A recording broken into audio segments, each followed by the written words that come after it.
अस्सलाम वालेकुम वरहमतुल्लाहि वबरकातुहू। मैं हूँ नाज़िया और आप देख रहे हैं नाज़िया विद किचन।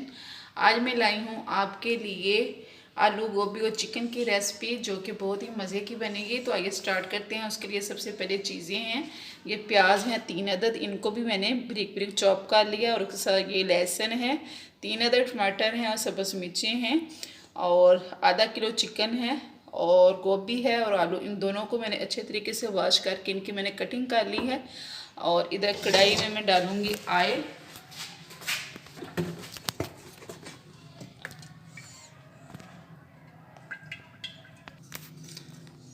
अब मैं प्याज डालूंगी इसमें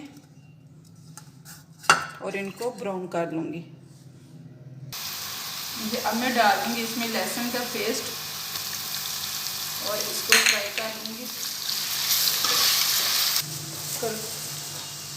अब मैं डालूंगी इसमें टमाटर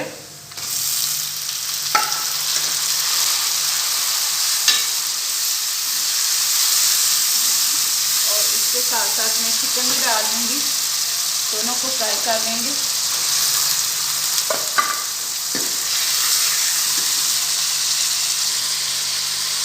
ऊपर से मैं ये कवर कर दूंगी। मैं डालूंगी इसमें 1 चम्मच रेड मिर्च पाउडर, हल्दी डालूंगी और नमक डालूंगी इसमें 1 चम्मच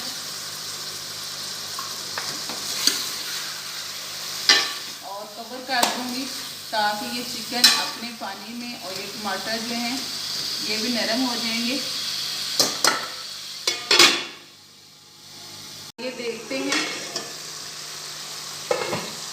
देखिए माशाल्लाह से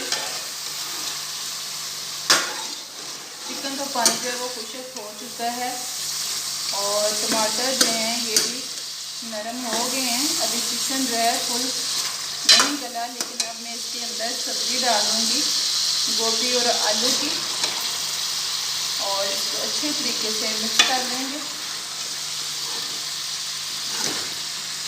जी तो आइए देखते हैं। इसको मैंने मिक्स कर रही देखते हैं, इसको मिक्स सभी मेरा रेडी हो गया। मैं डालूंगी इसमें धनिया और सब्ज़ मिर्च तकरीबन 1 कप के करीब, गरम मसाला, मिर्च गरम मसाला, दालचीनी, लौंग, सफ़ेद ज़ीरा, काली मिर्चें, इन सबको मैंने पीस लिया था। मैं कहती हूँ इसको डिश आउट फिर कवर कर दूँगी और हल्की आंच में तकरीबन 5 मिनट इसको पकाएंगे।